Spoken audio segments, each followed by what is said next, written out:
Apareceu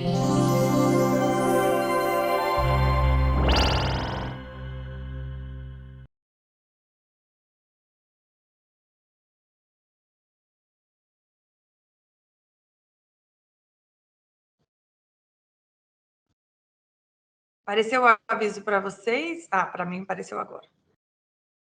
Então, pessoal, bom dia a todas, todes, todos. Bom dia a todos que estão aqui.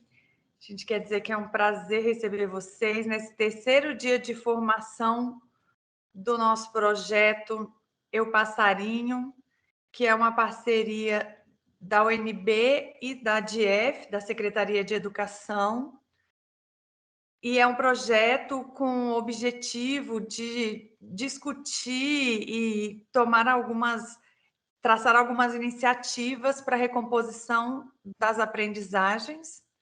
É um projeto que, nessa nossa primeira edição, conta, então, com a participação dos professores do curso de Pedagogia, Letras, Matemática, História, Artes, né? Então, um projeto muito interessante que tem o objetivo de formar estudantes e professores sobre esse tema da recomposição das aprendizagens e também de discutir as ações que os estagiários da UNB e os professores da secretaria podem pensar, refletir, criar por meio dessa discussão, certo? Então, os estagiários vão para a sala de aula com a supervisão dos professores, mas o objetivo dessa formação é que eles tenham um olhar especial para questões de recomposição de aprendizagem, né, na área da alfabetização, do letramento e na área da matemática, certo? Então, hoje a gente está no nosso terceiro dia de formação. A gente conta, então, aqui, já as professoras vão se apresentar, as professoras da secretaria, né, pelo convite da DIEF, farão a apresentação sobre o currículo em movimento anos finais. E lembrando que amanhã, quinta-feira e sexta-feira, as atividades vão ser diretamente pelo canal do YouTube, UNB Mais Educação. No final da exposição das professoras, a gente vai passar a lista de frequência, só para quem está aqui no ao vivo. E eu gostaria de dizer, por fim, que é um prazer enorme, né, para a Universidade de Brasília, para as licenciaturas da Universidade de Brasília, desenvolver mais essa ação, mais essa parceria com a Secretaria de Educação. A gente quer agradecer muito aos professores da UNB que toparam o projeto, à DIEF, que também topou, aos estagiários, né? E a toda essa equipe que está participando desse projeto em nome da educação pública gratuita de qualidade, né? Então, estamos juntos, de mãos dadas, nesse projeto tão bonito e tão importante. É isso, vou passar a palavra, então, para a Ludmila, professora Ludmila, representante da DIEF aqui, que vai iniciar essa formação para a gente. Ludmila, com você. Obrigada, Elô. Reforçando as suas palavras, né? A gente também tem muita assim, gratidão pela oportunidade de estarmos juntos aqui empenhados nesse projeto que visa aí essa união de ações do setor acadêmico e da rede, né? Então, a gente também agradece a parceria de vocês, agradece o empenho dos estagiários das nossas escolas, que também manifestaram interesses, né? Que vão receber e acolher esses estagiários. E a gente está aqui nesse momento de troca para tentarmos alinhar as ações, entender um pouquinho mais dessa secretaria, como é que ela funciona, como é que são esses normativos, como é que estão previstos essas recomposições das aprendizagens nesse ano aí tão adverso que a gente está retornando presencialmente para as nossas atividades escolares. A gente vai fazer uma retrospectiva aqui para situar o pessoal. Na segunda, nessa semana de formação, a gente veio com uma abordagem da alfabetização, do acompanhamento desse processo de alfabetização e da importância do momento da avaliação diagnóstica nesse movimento, de entender quais são os percursos que as nossas crianças perpassam quando elas estão durante esse processo de adquirir essa consciência fonológica, de entender a relação grafema e fonema, e de entender que essas necessidades, às vezes, elas vão acompanhar esses estudantes ao longo de toda a trajetória escolar. Então, esse tempo que cada estudante está é muito singular, é muito subjetivo. E se a gente pensar, essa recomposição das aprendizagens, ela é meio que um processo natural, porque a gente precisa, a todo tempo, estar revendo com os nossos estudantes em que momento eles estão, em que aprendizagem eles estão, para a gente estar propondo ações pedagógicas que façam com que eles evoluem na jornada educacional deles. Então, tanto para os anos iniciais quanto para os anos finais, a gente veio fazendo esses acompanhamentos aí para saber como que acontece esse processo e quais seriam as possíveis intervenções que a gente pode fazer diante de cada situação. Ontem, nós iniciamos nossa fala sobre o currículo em movimento, que é um dos documentos norteadores da prática pedagógica docente na rede pública do DF. Vimos algumas características e particulares desse documento que a gente precisa entender para saber implementá-lo, né? E aí a gente também navegou um pouquinho sobre a questão das diretrizes dos ciclos, e hoje a gente vai retomar um pouquinho isso. Falamos sobre as questões tanto dos anos iniciais quanto dos anos finais, e hoje a gente vai retomar essas duas pegadas, essas duas partes do ensino fundamental, trazendo um olhar diferenciado para a organização dos objetivos de aprendizagem que estão dispostos no nosso currículo. Que a gente quer trabalhar com vocês essa percepção da complexidade dessas intenções presentes no nosso documento, para que a gente saiba situar no momento dessa avaliação diagnóstica em que situação o meu estudante está e como que eu vou intervir para que ele avance nessa jornada.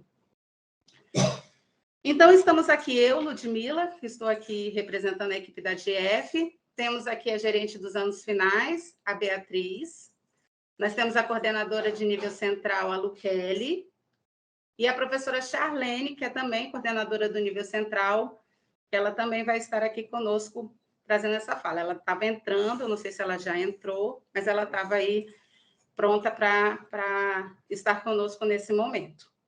Então, a gente vai iniciar retomando aqui algumas questões de ontem que a gente acha importante estar trabalhando com vocês.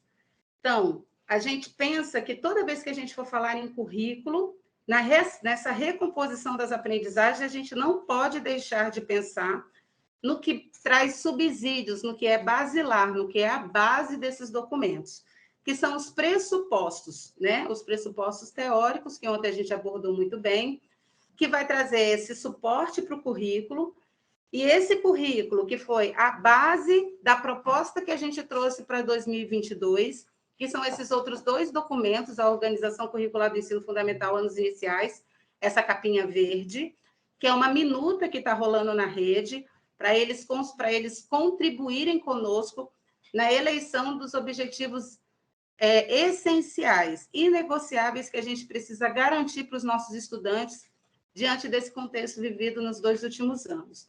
Bem como esse da capinha branca aí, ó, que é a Organização Curricular para o Ensino Fundamental anos finais, que aí a gente também quer a validação dos professores de cada especialidade aí da rede, para estar contribuindo nesses objetivos que a gente já, enquanto equipe técnica, elencou, mas a gente quer que as pessoas que estavam lá na frente possam contribuir com esse documento.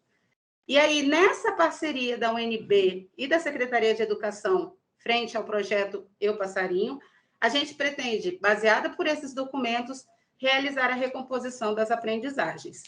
E aí é importante a gente entender como que o ensino fundamental está organizado.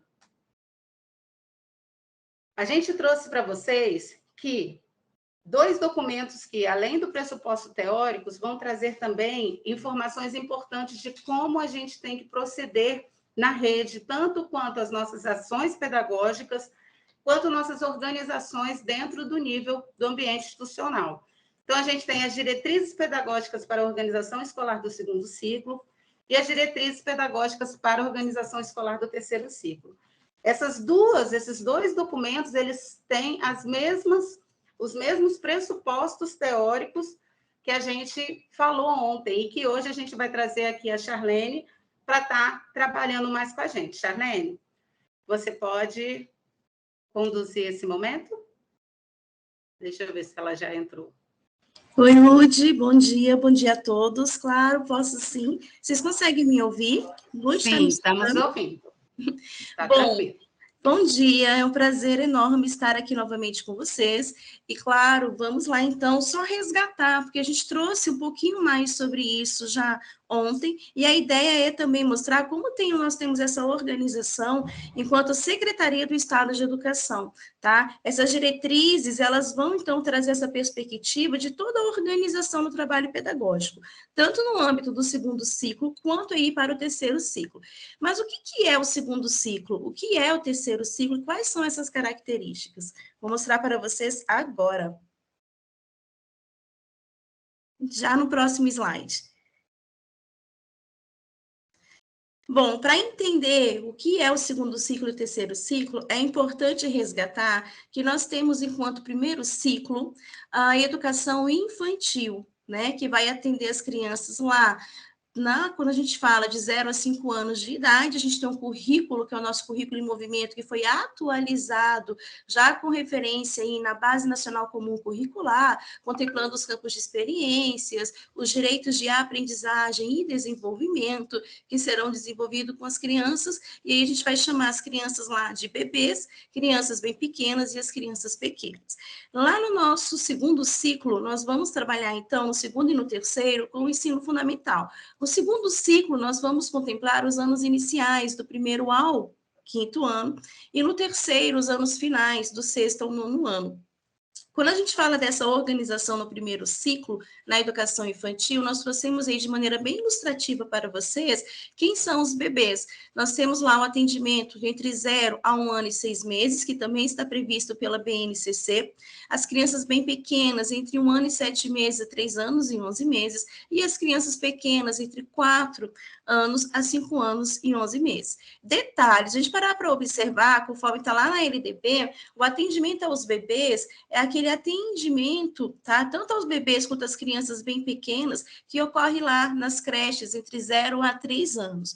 Quando nós falamos das crianças pequenas, a partir dos 4 anos, significa que nós vamos trabalhar com a pré-escola. Por que eu estou destacando isso? Porque quando nós falamos da obrigatoriedade, nós vamos considerar a obrigatoriedade de acesso, né, oferta, matrícula, a partir dos 4 anos de idade, tá? Então, aqui nós temos o primeiro ciclo, que também corresponde à primeira etapa da educação básica, que é a educação infantil.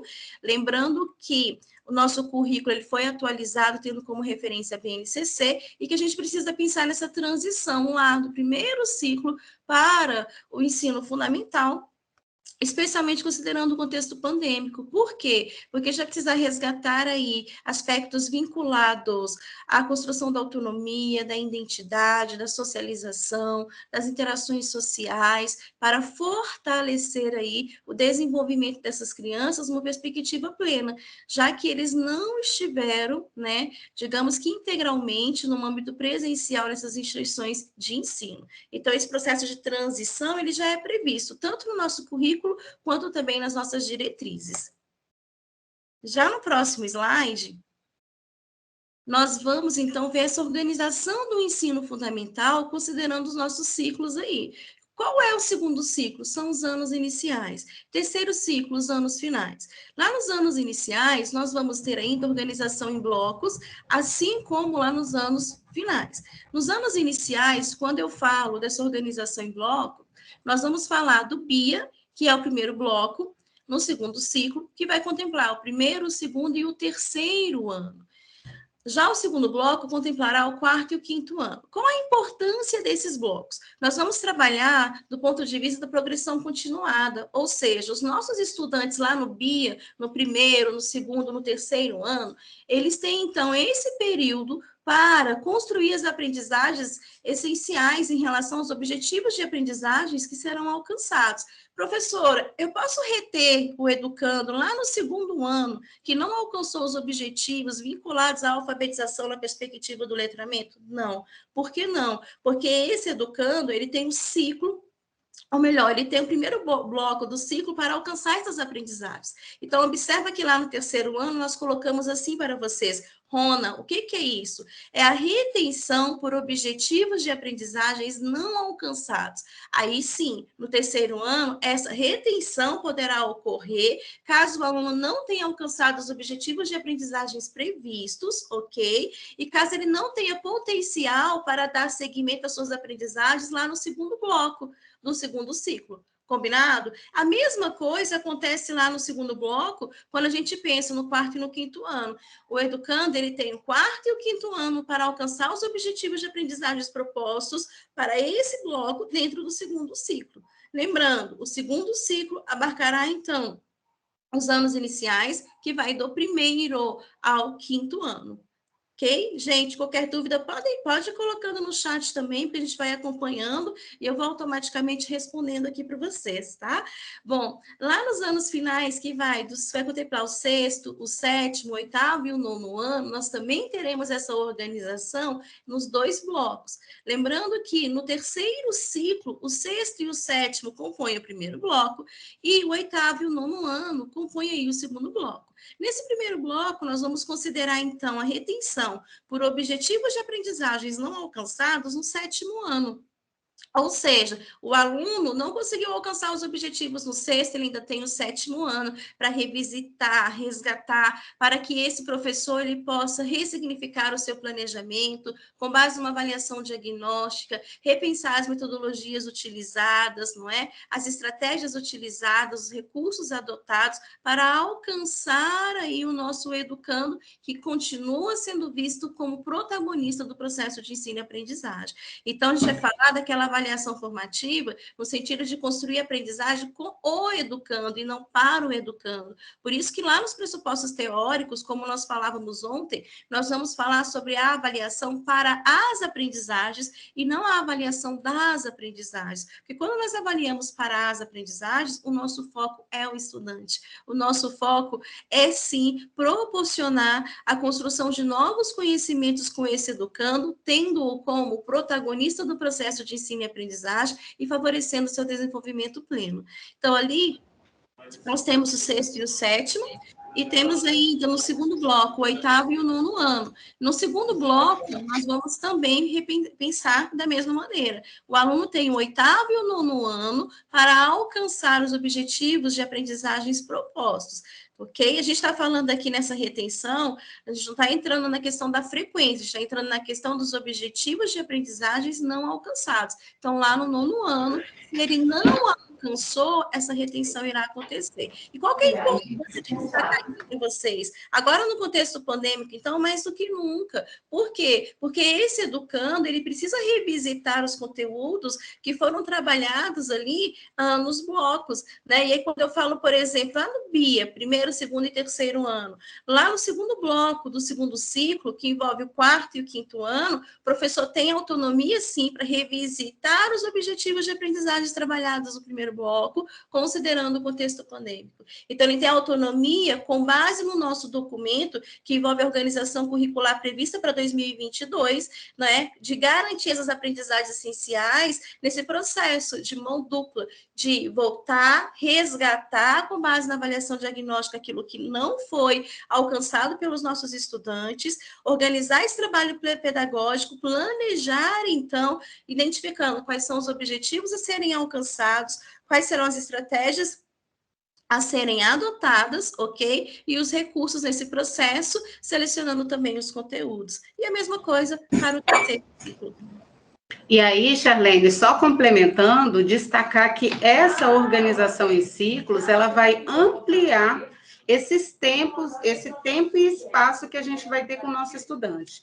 Então, quando a gente pensa no bloco, a gente está pensando, como foi falado ontem, na extensão que eu tenho de ano letivo para estar trabalhando com ele. Então, serão, no caso do BIA, 600 dias letivos para estar trabalhando questões relacionadas ao início da alfabetização.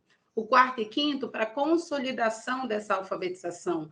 No sexto e sétimo ano, serão 400 dias letivos para estar aí dando continuidade às questões aprendidas nos anos iniciais e nos outros componentes curriculares que formam o ensino fundamental. Então, quando a gente pensa e destaca aqui para vocês a questão dos ciclos, da organização em ciclos, é toda essa versatilidade que ele traz para o professor dentro da sala de aula, para ele conseguir ampliar esse tempo que ele vai ter com o estudante para resgatar aprendizagens e para avançar nessas aprendizagens.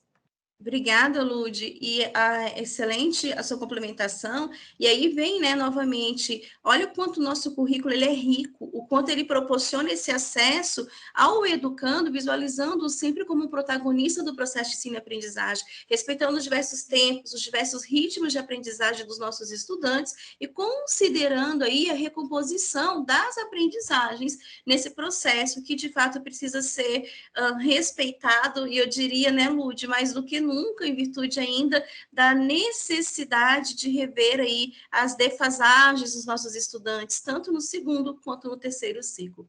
E aí essa organização do ensino fundamental, de maneira bem ilustrativa, ela vai perpassar, sim, os nossos pressupostos teóricos, ela vai contemplar, inclusive, o viés de uma educação integral na perspectiva da ampliação dos tempos, dos espaços, das oportunidades educacionais, da pedagogia histórico-crítica, da psicologia histórico-cultural, como nós falávamos ontem, mas quando nós citamos ali para vocês o currículo integrado, é justamente para resgatar, para fortalecer e revisitar, que a ideia é que a gente tenha práticas educativas que sejam contextualizadas, lembrando que esse planejamento ele precisa ser flexível, ele precisa ser interdisciplinar, e ele precisa, então, considerar essas práticas sociais dos nossos estudantes para se pensar na organização do trabalho pedagógico, mostrando que é possível, sim, vincular a teoria e a prática, mostrando que os conteúdos que ali são assimilados perpassam, sim, a sua realidade no seu cotidiano escolar, familiar, social, entre tantos outros aspectos.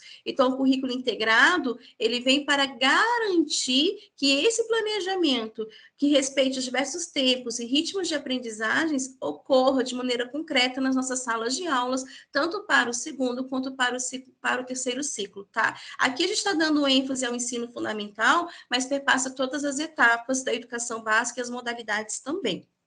E aí, lá, de acordo com as nossas diretrizes e os nossos documentos, e eu falo dos documentos norteadores da Secretaria do Estado de Educação no Distrito Federal, da nossa rede de ensino, nós teremos os eixos integradores que perpassam lá o segundo bloco dos anos iniciais e também o terceiro bloco dos anos finais. Que eixos Amiga, só fazendo uma consideração, é claro. Segundo ciclo e terceiro ciclo. A gente digitou errado aí nesse slide, errado, tá? Desculpa. Não. Eu acabei Segundo no automático. Ciclo, que é os anos iniciais, e o terceiro ciclo, que é os anos finais. Perdão, gente. Obrigada, Lude. Gente, quando a gente fala do segundo ciclo, depois a gente faz a correção no material em caminho para vocês. A gente vai fazer agora. A gente é dessas. Vai falando aí. Enquanto vocês fazem a correção, eu vou conversando aqui com vocês, então, tá bom, Lude? Bom, quando a gente fala do segundo ciclo, a gente está falando, então, dos anos iniciais. Resgata aí comigo que nós acabamos de falar. O segundo ciclo, ele vai contemplar, então, o primeiro, segundo, terceiro, quarto e o quinto ano. Lembra que no segundo ciclo nós temos 2 blocos. Nós temos o BIA, que envolve o primeiro, o segundo e o terceiro, e temos o segundo bloco, que envolve o quarto e o quinto ano. Lá no BIA, gente, lembra, a retenção por objetivos de aprendizagens não alcançadas ocorre no terceiro ano, sempre ímpar, tá? E lá, no segundo bloco, lembra que envolve o quarto e o quinto?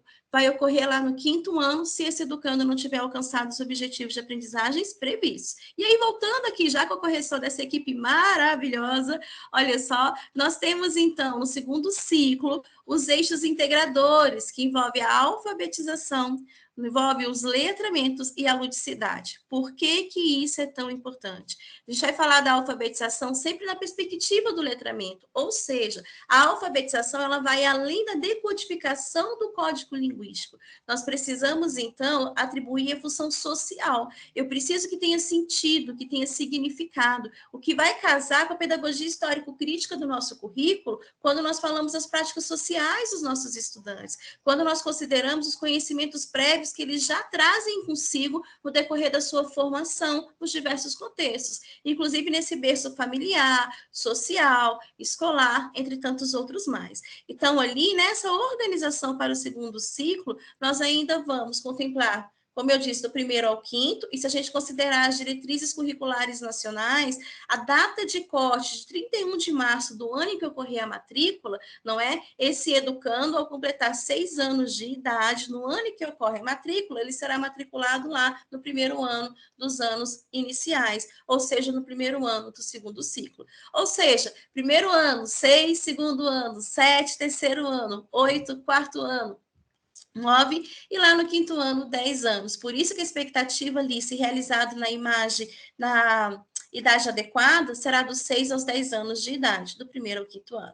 O professor aqui é um professor generalista, nós não temos o professor por componente curricular, né? Nós temos ali o pedagogo, que estará, então, abarcando todo o nosso currículo, com todos os componentes curriculares, e sempre no viés interdisciplinar. Quando a gente fala desse viés interdisciplinar, esse professor ele pode articular 2 ou mais componentes curriculares. Eu posso trazer uma temática, por exemplo, da sustentabilidade e trabalhar ali com língua portuguesa, com matemática, ciências, não é? Eu posso fazer essa articulação de maneira interdisciplinar. Aí volta lá em cima, ó, quando a gente fala do currículo integrado, pensando nessa unicidade entre teoria e prática, contextualizando esses conhecimentos, ok? Dando ênfase, então, a essas práticas sociais, ao currículo, aos objetivos, aos conteúdos que serão ali trabalhados de maneira significativa. E aí, nosso turno na Secretaria de Educação, quando eu falo em turno parcial, embora a LDB, que é a nossa Lei de Diretrizes e Bases de Educação Nacional, aquela lei 9394/96, né, coloque que o turno parcial contemplará no mínimo 4 horas, a Secretaria entende que para o nosso público-alvo, para os nossos estudantes, o nosso turno parcial irá alcançá-los de maneira mais significativa com um turno de 5 horas. Então, aqui, enquanto rede de ensino do Distrito Federal, nós teremos um turno parcial de 5 horas.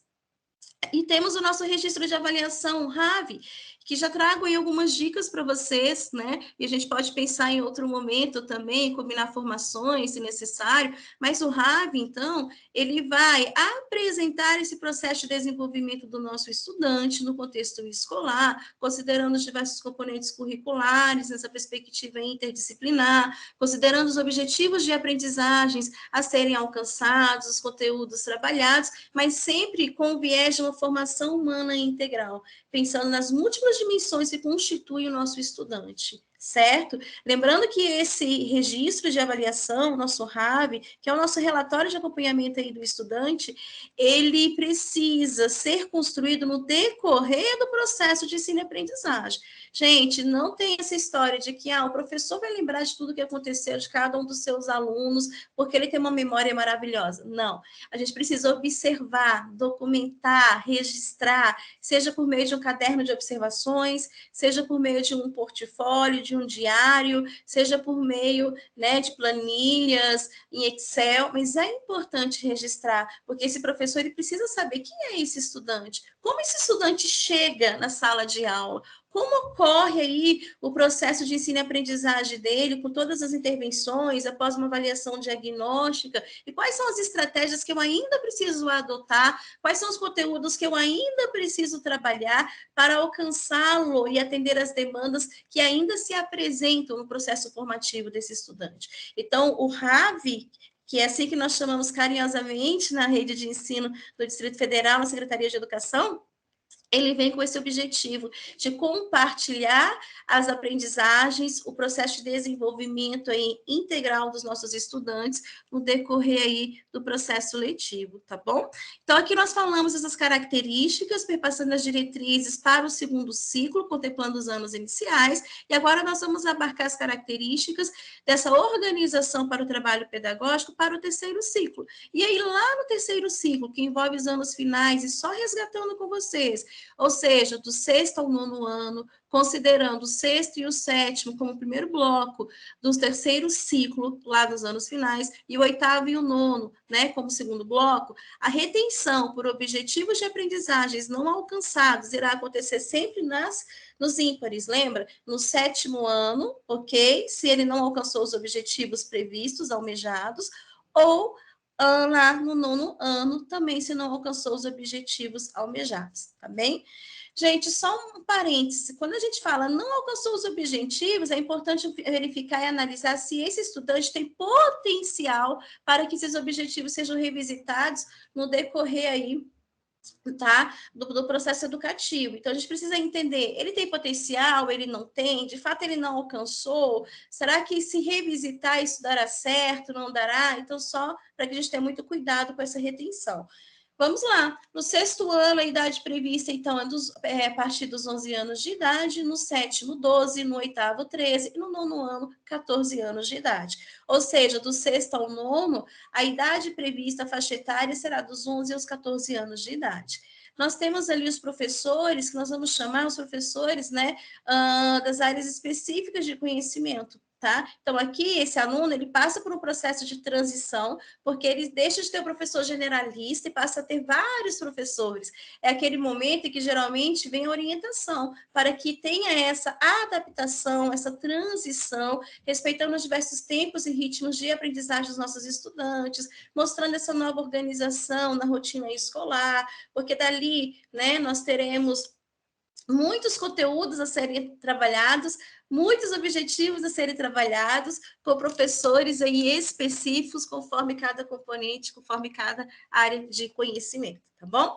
E ali nós temos o registro formativo de avaliação, que é o RFA, que tem a mesma finalidade do RAV, atendendo aí, então, o atendimento, atendendo ao atendimento é ótimo, né? Mas atendendo, então, esse registro de acompanhamento das necessidades, das demandas apresentadas pelo educando no decorrer do seu processo de ensino e aprendizagem, tá? Geralmente ele é feito quando a gente tem alguma demanda específica ali dos estudantes. É importante que haja o registro, é importante que acompanhe o educando, para que, no decorrer ali da sua formação, todos os profissionais tenham acesso e possam dar o suporte, porque esses são documentos que acompanham toda a vida acadêmica e escolar dos nossos estudantes. Então, de maneira geral, essa é a organização do ensino fundamental, no que tange ao segundo e ao terceiro ciclo. Amiga, eu quero só reforçar que aqui a gente tem um público bem voltado para os anos finais, e aí eu quero só deixar bem destacado a questão dos eixos integradores, que nos anos iniciais ele passa aí pela alfabetização, letramentos e ludicidade, que você explicou, e eu queria destacar que no terceiro ciclo também vem a questão do letramentos e ludicidades. E a gente, às vezes, pode esquecer que os nossos jovens, né, eles ainda precisam desse momento lúdico na sala de aula. E o lúdico não é só a questão da brincadeira, né? Da brincadeira pela brincadeira. Mas tanto o letramento quanto a ludicidade precisam perpassar toda a organização do planejamento, das ações pedagógicas que eles vão desenvolver com os nossos estudantes do sexto ao nono ano, para que eles façam produções voltadas para práticas sociais, que eles sejam protagonistas estudantis da sua evolução educacional, que é o que diz e preconiza os nossos pressupostos teóricos. Então, é nessa questão de estar escolhendo textos voltados para o que está acontecendo no momento, sem desconsiderar a questão histórica que a gente já passou, mas que ele consiga transformar todo o conhecimento dele voltado para uma prática, para uma resolução de problemas. Perfeito, Lude. E aí você já traz, inclusive, a resposta. Tem ali uma perguntinha que fala, né? O que significa que os professores dos anos finais precisam investir também no desenvolvimento de aprendizagens significativas voltado para as práticas sociais, com o estudante como protagonista? Eu acho que foi, não sei se é uma pergunta, mas só para Não, amiga, fui eu que coloquei que estava complementando a sua fala, e por isso que eu te Linda, coloquei adoro, aqui. adorei. E é isso, então é partir mesmo das práticas sociais, né? E o letramento, como a Lud colocou, ele vem nesse sentido, tem que ter função social, ou seja, vamos vincular os nossos componentes curriculares, os conteúdos serão trabalhados com a realidade desses estudantes, vamos trabalhar esses conteúdos não só no âmbito teórico, mas também prático. Por exemplo, quando a gente trabalha lá com gêneros textuais, que também vamos trabalhar nos anos finais, né? Vamos trazer isso para a prática. Como é que funciona? A gente pode trabalhar receitas, gêneros ali vinculados a textos informativos, jornalísticos, enfim. Como é que é isso? Onde se aplica? Onde ele vai enxergar isso? Qual é o papel desses gêneros no dia a dia, né? Quais são os objetivos? A gente pode colocá-los para pesquisar, a gente pode colocá-los para construírem textos dentro da própria comunidade escolar, a gente pode pensar no jornal dentro dessa instituição de ensino, que os próprios estudantes se responsabilizam e vão compartilhar as informações da semana, as informações da quinzena. Olha só, eles se envolvem, eles são protagonistas, a gente consegue vincular o conteúdo teórico no âmbito prático, nessa unicidade de teoria e prática, a gente consegue trabalhar de maneira interdisciplinar, articulando aí 2 ou mais, né, envolvendo diversos componentes curriculares. O planejamento passa a ser flexível, porque ele é, então, participativo, coletivo e é contextualizado frente às demandas da própria unidade escolar. Aí, como a Lud colocou, a gente tem N possibilidades, né, Lud, de pensar nesse planejamento, nessa organização, atendendo aí os nossos eixos integradores. E no caso desses suportes, desses gêneros textuais que você acabou de falar, quando a gente pensa em anos finais, eles são mais específicos mesmo, mas o porquê de se trabalhar os textos instrucionais até nos anos finais? Porque a gente sabe que estudantes passaram, né, com algumas necessidades, e aí, de repente, para esse grupo de estudante, você deverá fazer uma ação particular, né, especial, para aquela necessidade de aprendizagem. Então, quando a gente cita aqui alguns gêneros textuais que, de repente, nos anos finais, você exploraria outros gêneros, a gente pode incluir esses também de acordo com a necessidade da sua turma, do seu perfil, que você observe aí no seu contexto. A Bia também vai complementar a nossa fala. Só para complementar, um dos principais desafios pedagógicos que nós enfrentamos aí nas escolas de terceiro ciclo, dos anos finais, é que como há a divisão de componentes curriculares ali, né, com os professores especialistas de cada componente curricular, a gente tem ainda dificuldade de pensar fora da caixinha, né? Pensar que o professor saia da sua caixinha aqui de língua portuguesa, história, matemática, e fazer com que eles trabalhem interdisciplinarmente, né? Ontem, quando estávamos apresentando a estrutura do currículo ali, das áreas do conhecimento, enfim, do fluxo, né, curricular do nosso currículo em movimento, a gente falou bastante isso, que dentro da área do conhecimento, por exemplo, de linguagens que temos língua portuguesa, arte, educação física e língua estrangeira, no caso dos anos finais, como eles fazem parte da mesma área do conhecimento, há objetivos de aprendizagens ali que são iguais, né, que abrangem aí todos os componentes curriculares. E até entre áreas do conhecimento diferentes também, a gente consegue fazer essa ligação. E o ideal é que a gente consiga trabalhar nesse sentido, né? Para a gente ir de acordo, inclusive, aí com os nossos documentos norteadores, igual a Charlene bem disse ali no nosso momento formativo. Obrigada, Bia. Eu queria só fazer uma reflexão, porque eu acho que tem tudo a ver também, inclusive, com o terceiro ciclo. A gente tem tido cada vez mais pesquisas que se vinculam a questão do analfabetismo funcional, né? Quando aquele estudante, ele lê, ele decodifica o código linguístico, mas ele não consegue trazer a compreensão, ele não entende o que ele lê. Você pergunta, tá, o que você entendeu por isso? Ele não consegue trazer uma resposta. E a ideia é que a gente trabalhe mesmo a perspectiva do letramento e da ludicidade nos anos finais, do terceiro ciclo, justamente para que a gente possa também ir superando e vencendo essas barreiras ao analfabetismo funcional e favorecendo o desenvolvimento pleno dos nossos estudantes, para que eles se encontrem cada vez mais nesse processo educativo, para que eles atribuam sentido, atribuam significado, né, para que a gente, de fato, consiga superar, inclusive, esses índices, que é uma questão aí extremamente digamos, atual, e agora, com o contexto pandêmico, a gente acaba tendo aí índices ainda mais elevados nesse processo. Então, os nossos profissionais, os professores, eles pedem também muito, né? Eles solicitam muito esse olhar de uma maneira geral. Bom, e aí, qual que é a base para que a gente possa estabelecer esse planejamento, que é o documento principal ali, que vai nortear essa organização do trabalho pedagógico nas nossas unidades escolares? Eu preciso entender qual é a escola que nós temos, quem são esses estudantes que constituem hoje a nossa unidade escolar, quais são as demandas apresentadas, quais são as características, ou seja, preciso pensar numa avaliação diagnóstica para identificar em que momento nos encontramos em relação às aprendizagens dos nossos estudantes, ok? E eu preciso pensar nessa avaliação para as aprendizagens, uma avaliação que seja formativa, processual, contínua, que ocorra ali durante todo o desenvolvimento do processo de ensino e aprendizagem dos nossos estudantes. Ou seja, vamos aí, tá, mas e agora? Nesse atual contexto pandêmico, qual é a escola que nós queremos? Nós ainda não vencemos, estamos passando por esse contexto, não é?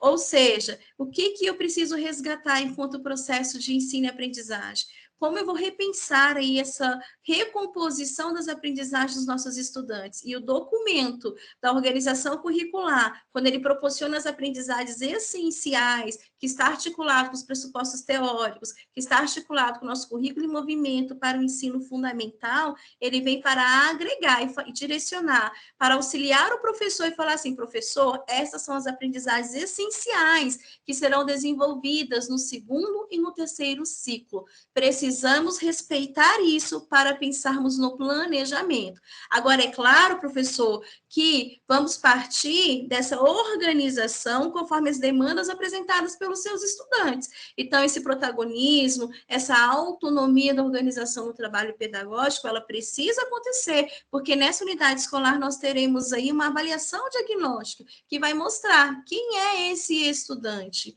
quais são os objetivos a serem alcançados com esse estudante, para que esse profissional, esse professor, possa então selecionar os conteúdos que serão contemplados nesse processo de recomposição das aprendizagens e também da construção de novas aprendizagens e que sejam preferencialmente cada vez mais significativas. Então, que tipo de aprendizagens serão construídas com os estudantes, né, nesse contexto? E aí nós vamos entrar com algumas reflexões para compreender esse contexto. E aí entra o papel dos nossos estagiários, que será fundamental, tanto para a formação pessoal e profissional, quanto para a contribuição com a Secretaria do Estado de Educação do Distrito Federal, junto aos nossos profissionais que já estão inseridos na rede de ensino, né? Ou seja, qual é o contexto da educação no Distrito Federal pré-pandêmica e qual é o contexto pós-ensino remoto? E aí nós vamos convidar, né, Lude? Acho que a Lu Kelly vai falar um pouquinho, vai trazer algumas reflexões em relação a isso, mas fica aí um recadinho para vocês. Pensem com carinho, tá? Nesse suporte, nesse auxílio que vocês farão junto aos professores que estarão ali na linha de frente com os estudantes, na organização do planejamento, do trabalho pedagógico, partindo sempre da realidade, das demandas que são apresentadas pelos estudantes nas respectivas turmas, considerando as especificidades, porque a ideia é que a gente consiga trazer um planejamento contextualizado, articulado, flexível, que parta da realidade dos nossos estudantes, que trabalha nessa perspectiva da unicidade entre teoria e prática, ou seja, que envolva um currículo integrado segundo os nossos pressupostos, tá? Então, vou passar a palavra, Lude, fico aqui à disposição.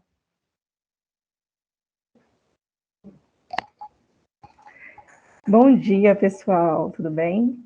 Bom, vamos começar agora contextualizando vocês do antes e depois do que da pandemia. Não acabou, né, gente? Mas como que estávamos antes? Como é que era a educação do Distrito Federal antes da pandemia? Em 2019, tivemos a aplicação do SAEB, o resultado saiu em 2020, e aqui há pelo menos assim, uma ilustração desses resultados para vocês. A matriz do SAEB, a escala de proficiência do SAEB, ela é dividida em 10 níveis, mas cada organização educacional pode dividir esses níveis em interpretações mais pedagógicas. E aqui na Secretaria de Educação do DF, a gente divide esses níveis em 3, que é insuficiente, suficiente e adequado. Esse recorte que fizemos é apenas nos anos finais. E eu já adianto para vocês, e depois podemos passar os resultados de todos, tanto dos anos iniciais como do ensino médio, que essa parte vermelha, que é a insuficiente, ela vai crescendo à medida que vamos indo para o ensino médio.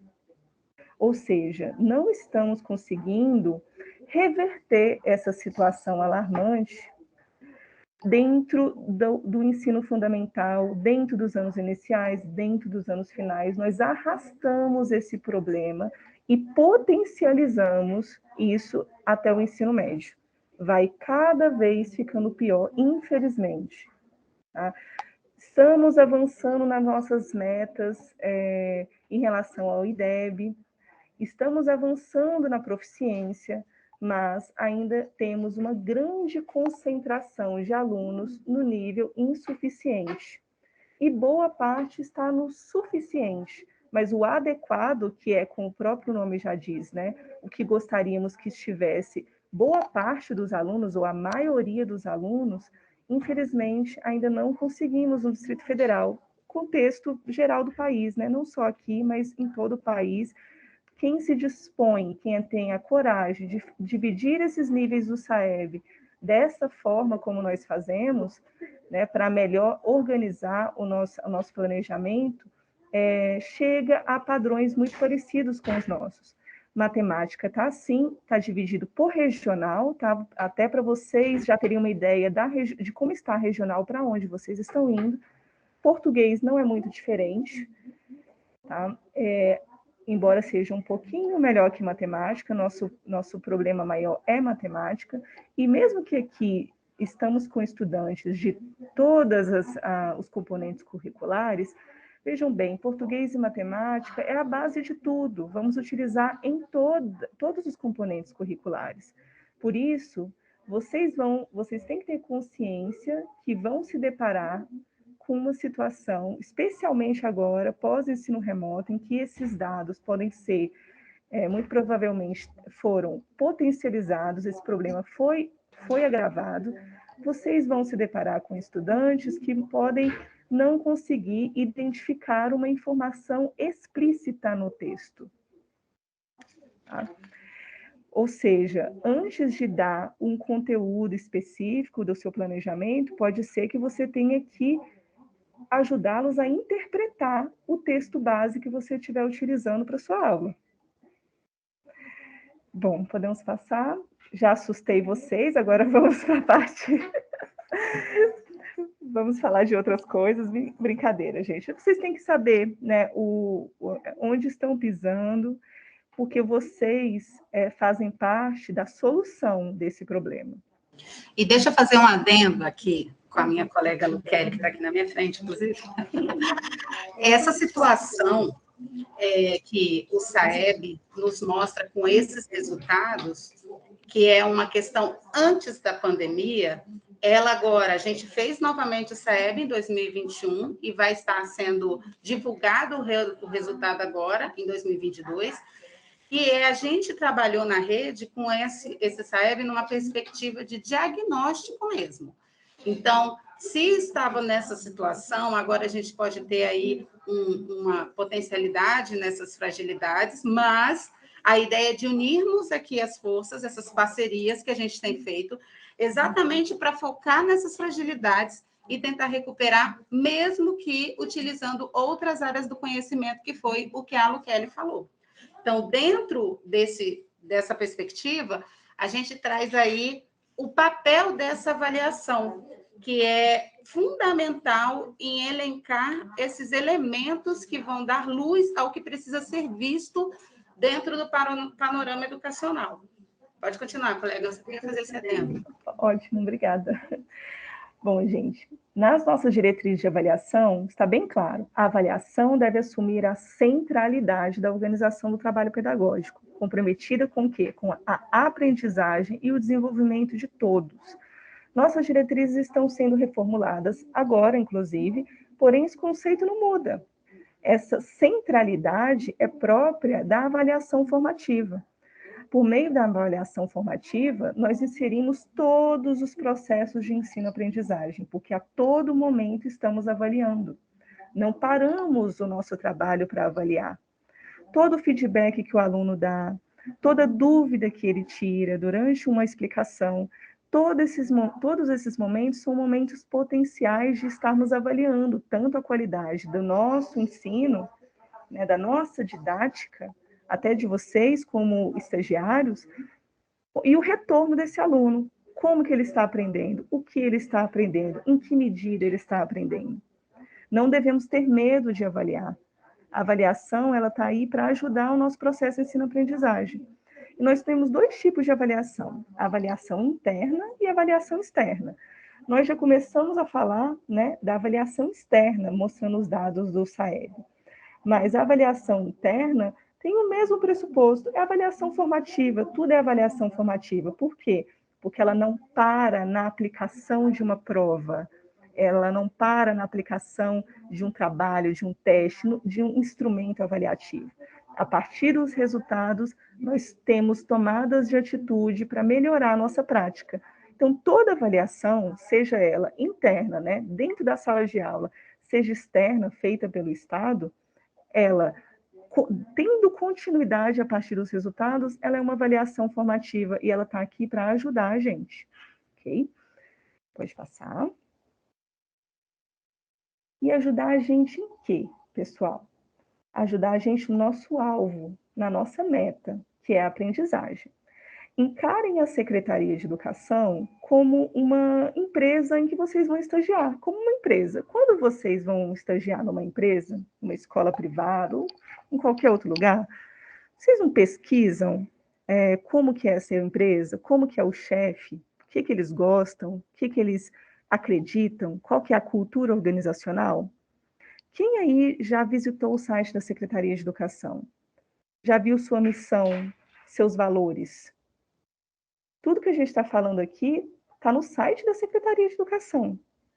E eu até destaquei aqui a parte enquanto a gente estava conversando, a visão desta empresa, Secretaria de Educação, é ser referência nacional na prestação de serviços de educação de qualidade.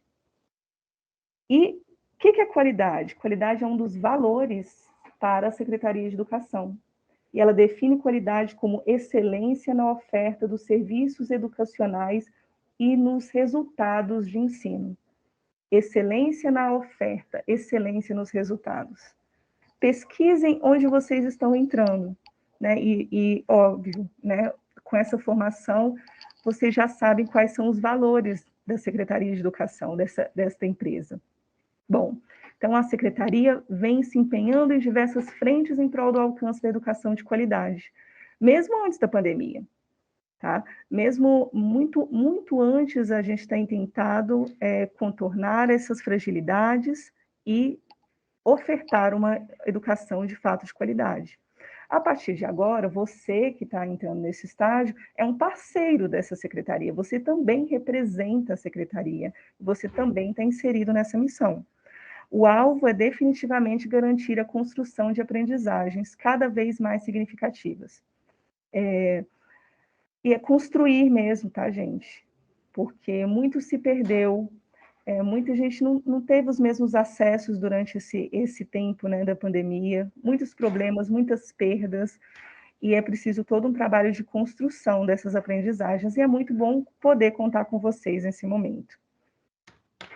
E eu complemento nessa união de forças, de vocês trazerem junto com a prática do professor, as experiências que vocês tiveram enquanto estudantes, as alegrias que vocês querem ter enquanto profissionais realizados com a área que vocês estão atuando.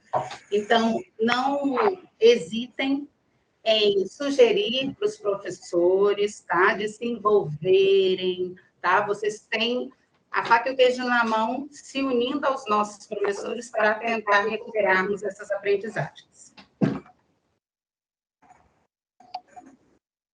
Para tanto, gente, é importante a gente comentar rapidamente sobre 3 tipos de complexidade, tá?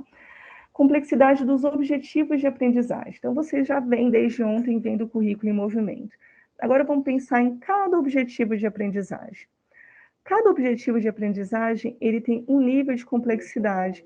Então, o fato de estar no 6º ano ou no 7º ano não significa que o conjunto de objetivos do 6º ano está num nível e o conjunto do 7º ano está em outro nível. Dentro de cada ano, nós temos níveis de complexidade diferentes de objetivos de aprendizagem. E que não tem relação também com estar no 1º bimestre, 2º bimestre, 3º, tá? Tem a ver com o que se pede diante de determinado conteúdo. E a dica, o caminho para a gente perceber essa complexidade está exatamente no verbo em que se inicia o objetivo de aprendizagem, tá? Que, mesmo que não sejam esses verbos que colocamos nessa colinha aqui para vocês, eles remetem a essas ações, tá? Mesmo que seja um outro, mesmo que esteja escrito, sei lá, identificar, mas você lê o todo desse objetivo de aprendizagem e você percebe que ele está remetendo, talvez, ao lembrar, tá? O que é lembrar? É resgatar conhecimentos relevantes da memória de longo prazo. É algo que, eu não preciso refletir tanto. Eu lembro, eu simplesmente lembro. Entender, construir significados a partir de mensagens instrucionais, incluindo mensagens orais, escritas e comunicações gráficas. Aplicar, executar ou usar um procedimento numa dada situação. Eu vou aplicar um conhecimento agora, eu vou ter uma tomada de ação. Analisar, quebrar um material em suas partes constituintes e determinar quais partes se relacionam com as outras e com a estrutura global ou com o propósito global. Seria o quê? Detalhar, investigar, examinar minuciosamente. Avaliar, fazer julgamentos baseados em critérios e padrões. Criar, construir novas referências, julgar o valor, seja quantitativo ou qualitativo, acerca de um material. Os julgamentos podem ser em termos de evidência interna ou de critérios externos. Nós queremos, na Secretaria de Educação, especialmente alunos, estudantes que consigam avaliar e criar. Porque esses estudantes que conseguem avaliar e criar, eles têm opinião própria, eles têm poder de escolha, eles são donos da sua história. E aí vocês vão observar, peguem o currículo como um todo, mesmo que você esteja, né, concentrado em grupos de alunos de 1 ou 2 anos especificamente, pega o currículo como um todo. Perceba esse contínuo, tá? Perceba que aquele objetivo de aprendizagem que você escolheu para fazer sua aula, que o professor está dando a aula dele, por exemplo, ele está ligado a coisas menos complexas de outros anos, ou mesmo daquele ano, e que depois virão coisas mais complexas. E que a gente quer fazer esse aluno avançar para o mais complexo. Quando a gente avança o aluno para o mais complexo ao longo dos anos, nós contornamos, mesmo que não estejamos fazendo um planejamento específico de treinamento para o SAEB, nós indiretamente, naturalmente, eu diria, estamos colaborando com a melhoria daqueles índices que vocês viram. Então, não precisa fazer um planejamento voltado para as habilidades. Quando nós trabalhamos os objetivos e sempre temos o cuidado de ver se a turma está dando conta da complexidade desse objetivo e, às vezes, dar um passo atrás, ou mesmo avançar quando a turma está muito boa ou quando um grupo está muito bom. Quando a gente faz isso, a gente está melhorando o SAEB também. E a gente está garantindo o que eu falei, a qualidade da educação, que é o que a Secretaria de Educação quer. Podemos passar. Aqui só para ilustrar, a gente destacou os verbos, determinar, resolver, construir e resolver, estruturar. é só uma ilustração para que, quando vocês vão passando pelo documento, seja o currículo como um todo, ou o documento mais específico que fizemos, com recortes desses objetivos de aprendizagem, vocês percebam essa estrutura, né, de níveis de complexidade. Quando fizemos o currículo em movimento, intuitivamente a gente já fez esse aumento. Mas, às vezes, vocês verão que há objetivos que se repetem em todos os anos, ou necessidades de ir e voltar nessa complexidade. Então, um ano ele está trazendo um objetivo mais complexo de acordo com um determinado conteúdo, depois há um retorno ao mais simples no outro ano, depois a gente avança para o complexo, e assim a gente vai fazer esse movimento, muitas vezes de ir e voltar, tá? Mas sempre com o objetivo de ir aumentando a complexidade e garantindo a qualidade ao final de cada bloco. Podemos passar. Aqui, vamos agora à complexidade das atividades. Então, pensem bem, gente, nós temos um objetivo de aprendizagem, que ele está em um determinado nível de complexidade, né, de acordo com aquela colinha que eu coloquei para vocês, né, pensando no verbo, pensando na leitura do objetivo como um todo. Eu posso criar um exercício, né, uma aula, seja minha aula, ou seja uma atividade avaliativa, em que ela esteja ligada exatamente àquela complexidade do objetivo de aprendizagem. Ou então, eu posso fazer todo o caminho de complexidade, retomando, fazendo revisão, indo do mais simples até o mais complexo, dentro de um objetivo. Ou seja, gente, nós temos a complexidade dos objetivos, e depois, quando vamos para a prática, quando vamos para a sala de aula, nós temos a autonomia de ir do mais simples ao mais complexo dentro de um determinado objetivo, tá? Esse exemplo é bem clássico aqui, não vou ler todo, até para a gente não se estender muito, mas todo mundo conhece Martin Luther King, e vamos aqui só pegar o lembrar e o entender. Dentro do lembrar, pensando num questionário de perguntas, tá? Nós teríamos o quê? Que dia Martin Luther King pronunciou o discurso I Have a Dream? Se você falou isso em sala de aula, e se isso é relevante de ser avaliado, o aluno simplesmente vai, lembrar, vai puxar na memória essa data. Já no entender, que mensagem Martin Luther King tentou fazer em seu discurso? Aí já exige uma compreensão da minha parte, que eu entenda o que ele quis dizer, a intencionalidade desse discurso, tá? E aí, não vou ler tudo, mas supondo aplicar, eu vou pedir para que o aluno tome uma decisão a partir de algo, ele aplique algum conceito que ele aprendeu. Lá no avaliar, por exemplo, ele vai ter que emitir um juízo de valor a respeito de alguma coisa relacionada a Martin Luther King. Criar, ele pode aí escrever um texto, puxando esse conceito histórico para hoje e fazendo alguma crítica social, por exemplo, tá?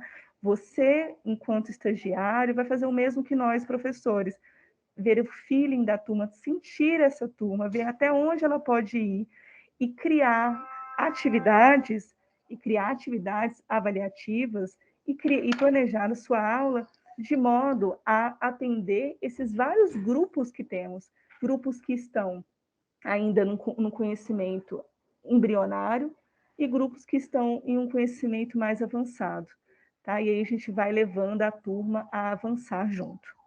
E aí eu quero só fazer completar, porque eu sou dessas que você toda hora vê que eu estou metendo meu bedelho. A ideia é a gente mostrar para os nossos professores que há essa evolução nessa intencionalidade. Então, se eu vou trabalhar determinado conteúdo e eu tenho uma diversidade de perfis de aprendizagem na minha turma, eu posso pegar sobre esse mesmo assunto, esse mesmo tema, óticas diferentes.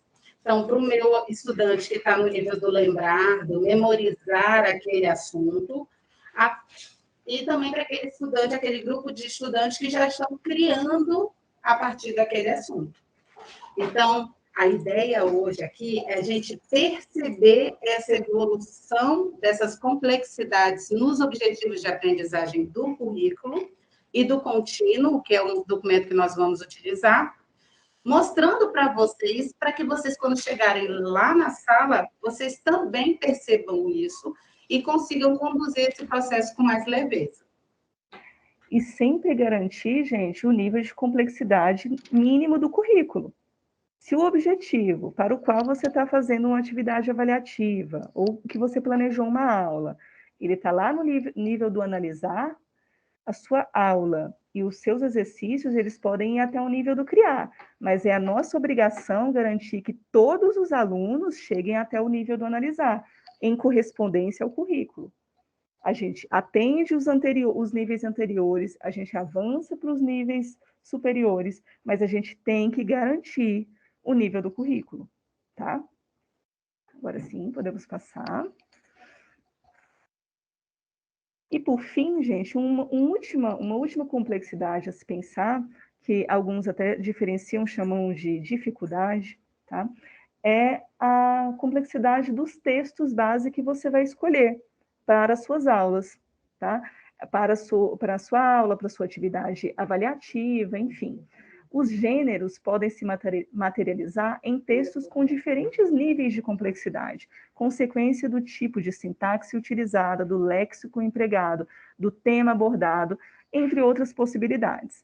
Assim, é preciso construir estratégias didáticas permeadas pelas metodologias ativas e recursos didáticos compatíveis ao ciclo e bloco e às demandas dos objetivos de aprendizagem. Gente, foi feita uma pesquisa que mostrou que o SAEB, os objetivos do SAEB, embora estejam aí distribuídos em diversos níveis de complexidade, a prova do SAEB especificamente, ela está, os textos base, vamos dizer assim, eles estão num nível de dificuldade muito baixo. Ou seja, nós temos objetivos, no caso, habilidades, que estão em um nível de complexidade bem distribuído, tá? Até um nível mais avançado, embora a gente não tenha muita parte de escrita, de criação dentro dessas avaliações em larga escala, mas a gente chega até o nível de análise dentro dessas avaliações.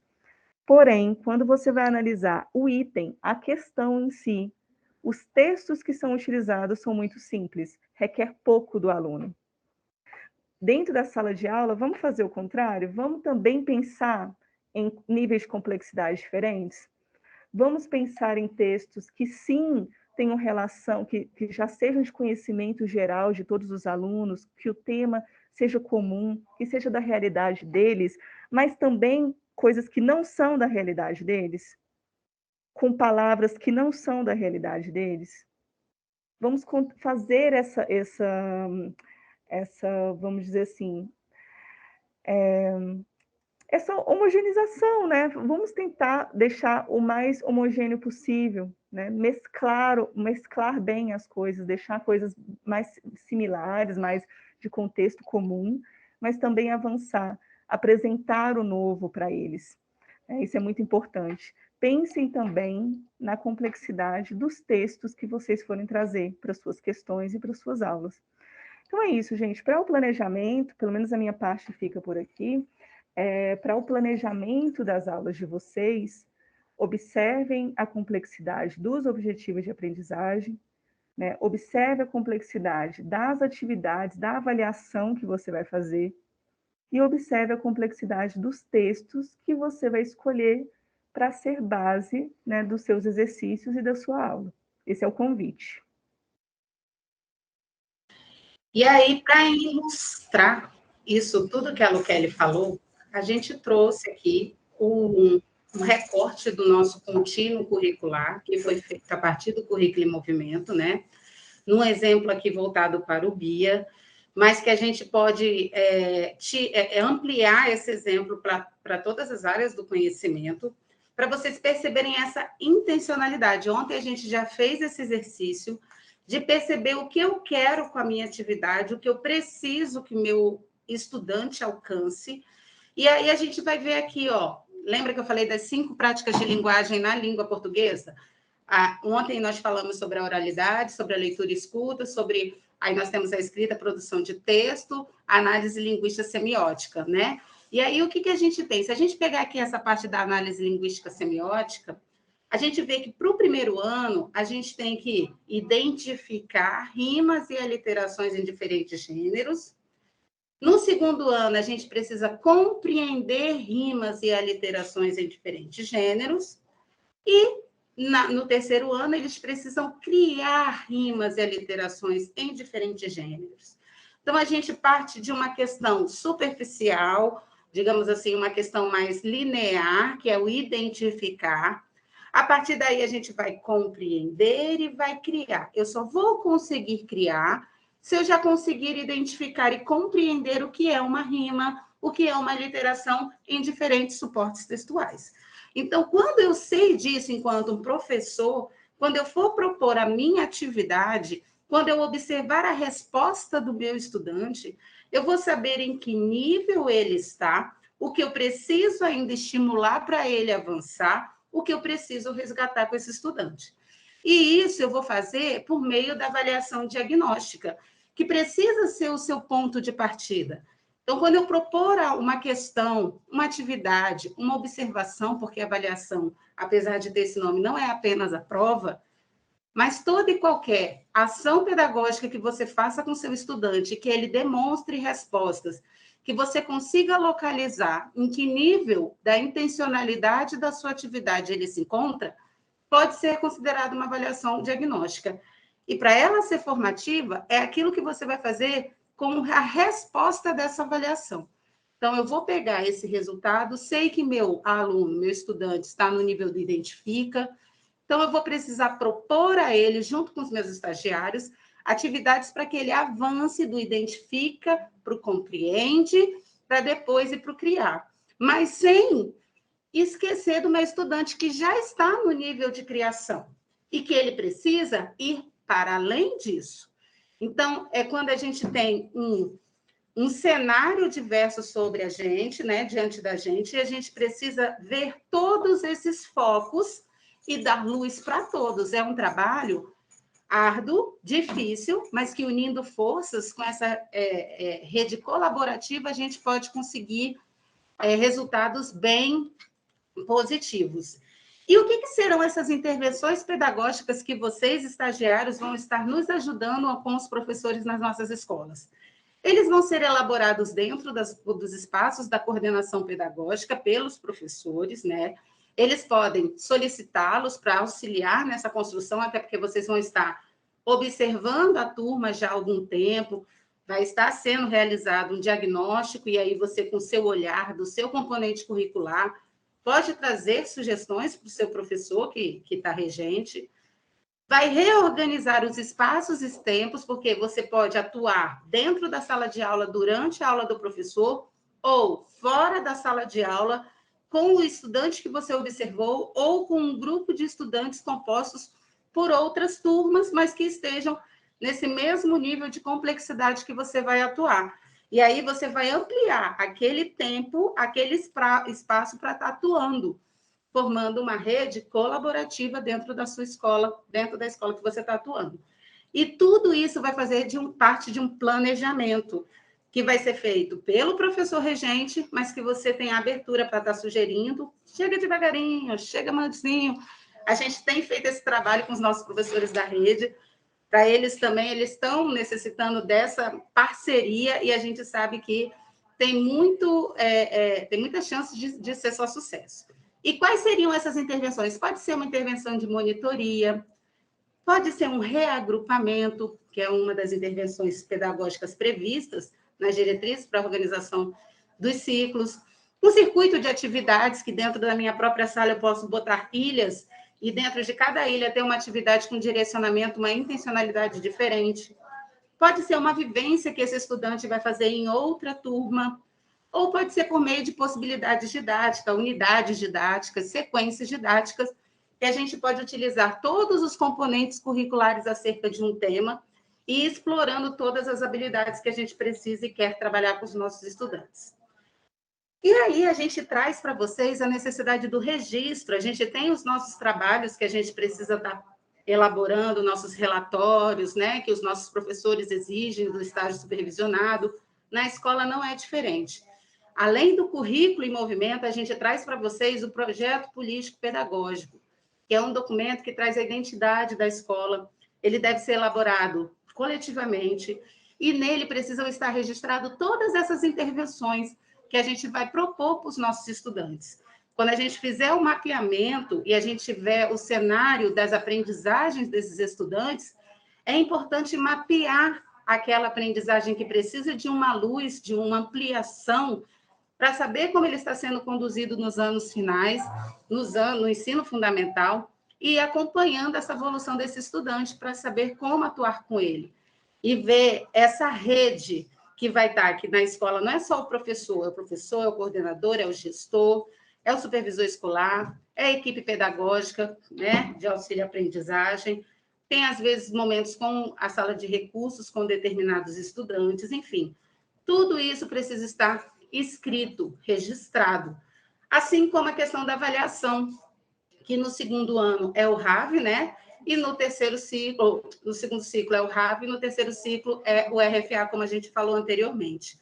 E o planejamento pedagógico do professor, que também precisa registrar, e que todos esses registros, eles viram documentos que vão dar subsídios, né, para toda a atuação dentro da escola. A gente já está terminando, estamos caminhando aqui para o final. A gente trouxe só essa questão de vocês perceberem a fala da Bia, que falou sobre a questão da integração entre os objetivos de aprendizagem de diferentes áreas do conhecimento. Então, eu tenho aqui ciências, geografia e língua portuguesa, falando sobre questões relativas ao espaço rural e urbano, voltado para os tipos de animal, selvagem, né, do campo, doméstico. Em geografia, eu também trago essa reflexão sobre como que as pessoas agem transformando as paisagens, tanto urbanas quanto do campo. E aí eu tenho um monte de objetivos de aprendizagens voltados para a alfabetização, que eu posso estar trabalhando ao mesmo tempo que eu esteja explorando essas outras habilidades. Então, é esse olhar que a gente quer trabalhar com os nossos professores e já quer plantar uma sementinha junto com vocês, para a gente estar explorando todas essas possibilidades pedagógicas. E aí, a gente vem para o finalzinho, a gente quer agora interagir com os presentes, né? Para a gente estar pensando você, enquanto estágio, enquanto estagiário de artes, de matemática, de história, de língua portuguesa, você que vai atuar com os anos finais, como é que você pensa? O que você espera? Quais são as suas expectativas de atuação frente a todos esses documentos que foram mostrados aqui? Desta forma como está organizado o trabalho pedagógico na rede do Distrito Federal, o que de repente pode não ter ficado muito claro, ou que você quer ampliar essa discussão, que a gente está aqui para isso, para unir forças, trocar saberes e dar as mãos para enfrentar esse desafio que é a recomposição das aprendizagens. Elô, vamos abrir espaço para... Heloísa está aí, colega? Abrir espaço para participação dos nossos colegas. Alguma dúvida, algum questionamento? Vamos sim, vamos sim. Vamos. Eu acho que a gente podia parar de gravar, porque as pessoas ficam mais, vamos dizer assim...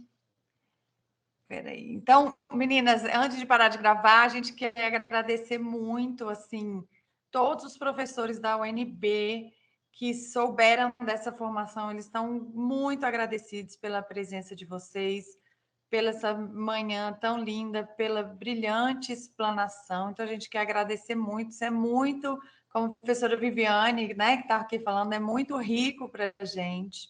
A gente quer agradecer muito. A gente vai abrir, sim, para esse diálogo, mas, né, agora que a gente vai parar de gravar, mas a gente quer agradecer muito, muito, muito a participação de vocês. Foi muito rico, muito bom para a gente. E aí eu paro para a gente poder conversar um pouquinho, tá bom? Então, muito obrigada, professoras. Vocês são realmente maravilhosos. Só vamos parar o bom dia de F.